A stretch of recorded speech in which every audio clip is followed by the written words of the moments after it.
Study জিকেন C চ্যানেলে সকলকে স্বাগত জানাই। আজকে ফুড সাপ্লাই সাব ইন্সপেক্টর পদের ক্লাস নম্বর 41। আজকের ক্লাসের টপিক ভূগোল। ভূগোল থেকে 30টি গুরুত্বপূর্ণ প্রশ্ন নিয়ে এসেছি। আজকের প্রথম প্রশ্ন, মরুপ্রায় শুষ্ক অঞ্চলের অতি সংকীর্ণ ও অতি গভীর গিরিখাতকে কী বলা হয়? মরুপ্রায় শুষ্ক অঞ্চলের অতি সংকীর্ণ ও অতি গভীর গিরিখাতকে ক্যানিয়ন বলা হয়। 2 নম্বর প্রশ্ন, ভারতের বৃহত্তম নদীদ্বীপ কোনটি? ভারতের বৃহত্তম নদীদ্বীপ হল মাজুলি। ব্রহ্মপুত্র নদের মাজুলি হচ্ছে ভারতের বৃহত্তম নদী মধ্যস্থ দ্বীপ। 3 নম্বর প্রশ্ন, আরাবল্লী পর্বতের সর্বোচ্চ শৃঙ্গ কোনটি? আরাবল্লী পর্বতের সর্বোচ্চ শৃঙ্গ হল গুরু শিখর। 4 নম্বর প্রশ্ন, গঙ্গা কোথায় ভাগীরথী ও পদ্মা নামে দুটি শাখায় বিভক্ত হয়েছে? গঙ্গা মুর্শিদাবাদ জেলার মিঠিপুরের কাছে ভাগীরথী ও পদ্মা নামে দুটি শাখায় বিভক্ত হয়েছে। 5 নম্বর প্রশ্ন,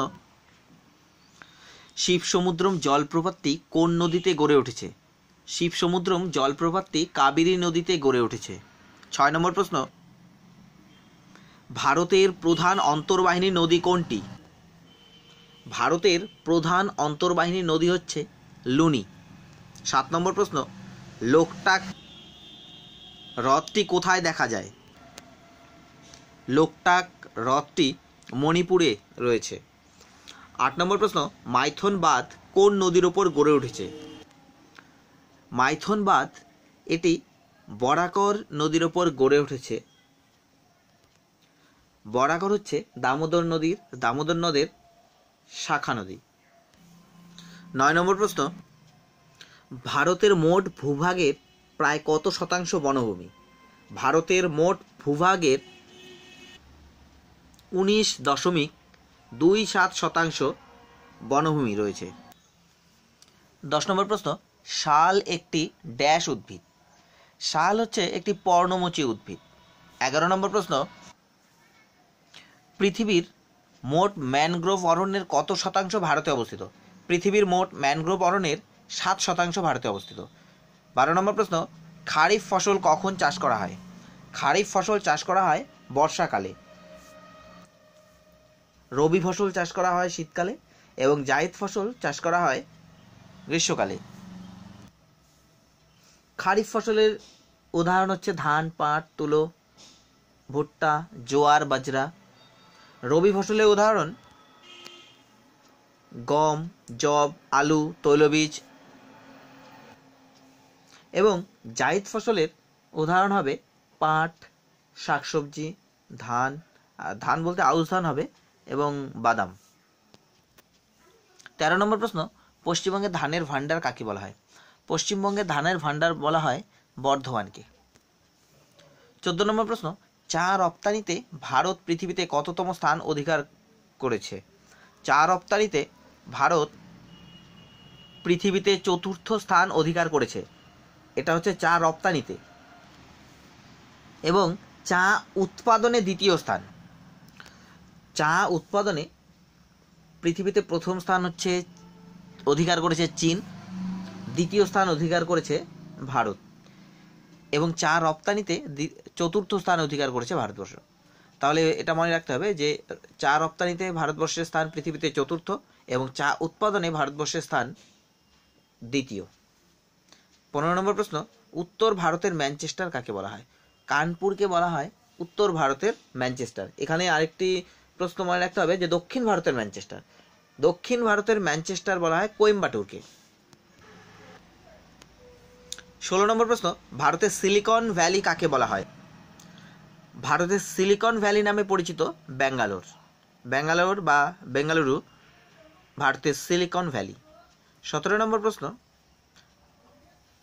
ভারতে প্রথম কবে জনগণনার কাজ শুরু হয়? ভারতে প্রথম 1872 সালে জনগণনার কাজ শুরু হয়। 18 নম্বর প্রশ্ন, 2001 থেকে 2011 সাল পর্যন্ত ভারতে জনসংখ্যা বৃদ্ধির হার কত ছিল? 2001 থেকে 2011 সাল পর্যন্ত ভারতে জনসংখ্যা বৃদ্ধির হার ছিল 17.64%। ভীষণ গুরুত্বপূর্ণ একটি প্রশ্ন। 2011 সালের যে জনগণনা, সেই জনগণনা ছিল 15তম জনগণনা, এটা মনে রাখতে হবে। 19 নম্বর প্রশ্ন, 2011 সালের জনগণনা অনুসারে ভারতে মহিলা সাক্ষরতার হার কত শতাংশ? 2011 সালের জনগণনা অনুসারে ভারতে মহিলা সাক্ষরতার হার হচ্ছে 65.46%। 20 নম্বর প্রশ্ন, মেগাসিটির জনসংখ্যা কত হয়? মেগাসিটির জনসংখ্যা হয় 1 কোটির বেশি। 21 নম্বর প্রশ্ন, কফি উৎপাদনে ভারত বিশ্বে কততম স্থান অধিকার করে? কফি উৎপাদনে ভারত বিশ্বে 6ষ্ঠ স্থান অধিকার করেছে। 22 নম্বর প্রশ্ন, ভারত পৃথিবীর মোট মিলেট উৎপাদনের কত শতাংশ উৎপন্ন করে? ভারত পৃথিবীর মোট মিলেট উৎপাদনের প্রায় 33% উৎপন্ন করে। এবারে আমরা দেখব যে মিলেট কি। মিলেট হচ্ছে জোয়ার, বাজরা, রাগি ও নিকৃষ্ট ক্ষুদ্রাকৃতি দানাশস্যকেই একত্রে মিলেট বলা হয়। তাহলে এগুলি একত্রে মিলেট নামে পরিচিত। তাহলে এই মিলেট উৎপাদনে ভারত পৃথিবীতে মোট 33% উৎপন্ন করে মিলেট। 23 নম্বর প্রশ্ন, হেক্টর প্রতি ধান উৎপাদনে ভারতে প্রথম কোন রাজ্য? হেক্টর প্রতি ধান উৎপাদনে ভারতে প্রথম হচ্ছে পাঞ্জাব। 24 নম্বর প্রশ্ন, এল নিনো কোথায় দেখা যায়? এল নিনো দেখা যায় দক্ষিণ প্রশান্ত মহাসাগরে। এল নিনো হচ্ছে দক্ষিণ প্রশান্ত মহাসাগরের চিলির উপকূলে মাঝে মাঝে অস্থির এবং অনির্দিষ্ট প্রাকৃতিক যে দক্ষিণমুখী উষ্ণ স্রোত, তাই এল নিনো নামে পরিচিত। অর্থাৎ এল নিনো হচ্ছে উষ্ণ স্রোত বা নিরক্ষীয় স্রোতকেই এল নিনো বলা হয়। এটি দক্ষিণ প্রশান্ত মহাসাগরে দেখা যায়। এল নিনোর মতো লা নিনো রয়েছে, এটিও দেখা যায় প্রশান্ত মহাসাগরে। 25 নম্বর প্রশ্ন, রাজস্থান অঞ্চলে লবণাক্ত জলের হ্রদকে কি বলা হয়? রাজস্থান অঞ্চলে লবণাক্ত জলের হ্রদকে বলা হয় প্লায়া। 26 নম্বর প্রশ্ন, আন্দামান ও নিকোবর দ্বীপপুঞ্জ কোন চ্যানেলের দ্বারা পরস্পর বিচ্ছিন্ন? আন্দামান ও নিকোবর দ্বীপপুঞ্জ 10 ডিগ্রি চ্যানেলের দ্বারা পরস্পর বিচ্ছিন্ন। 27 নম্বর প্রশ্ন, ভারতের দক্ষিণতম বিন্দু কোনটি? ভারতের দক্ষিণতম বিন্দু হচ্ছে ইন্দিরা পয়েন্ট। গ্রেট নিকোবর দ্বীপের ইন্দিরা পয়েন্ট হচ্ছে ভারতের দক্ষিণতম বিন্দু। 28 নম্বর প্রশ্ন, মালাবার উপকূলে অবস্থিত অগভীর হ্রদ ড্যাশ নামে পরিচিত? মালাবার উপকূলে অবস্থিত অগভীর হ্রদ কয়াল নামে পরিচিত। 29 নম্বর প্রশ্ন, গাঢ় পাহাড়ের সর্বোচ্চ শৃঙ্গের নাম কি? গাঢ় পাহাড়ের সর্বোচ্চ শৃঙ্গের নাম নকরেক। এটির উচ্চতা 1412 মিটার। 30 নম্বর প্রশ্ন এবং শেষ প্রশ্ন, ল্যাব্রাডোর স্রোত এক ধরনের ড্যাশ স্রোত। ল্যাব্রাডোর স্রোত এক ধরনের শীতল স্রোত। শীতল স্রোত ল্যাব্রাডোর, আমি কয়েকটি শীতল স্রোতের উদাহরণ বলছি, মনে রাখবে, ভীষণ গুরুত্বপূর্ণ। একটি হচ্ছে শীতল বেরিং স্রোত, মানে বেরিং স্রোত হচ্ছে শীতল, ল্যাব্রাডোর স্রোত হচ্ছে শীতল। এবং উষ্ণ স্রোতের উদাহরণ হচ্ছে উপসাগরীয় স্রোত এবং নিরক্ষীয় স্রোত।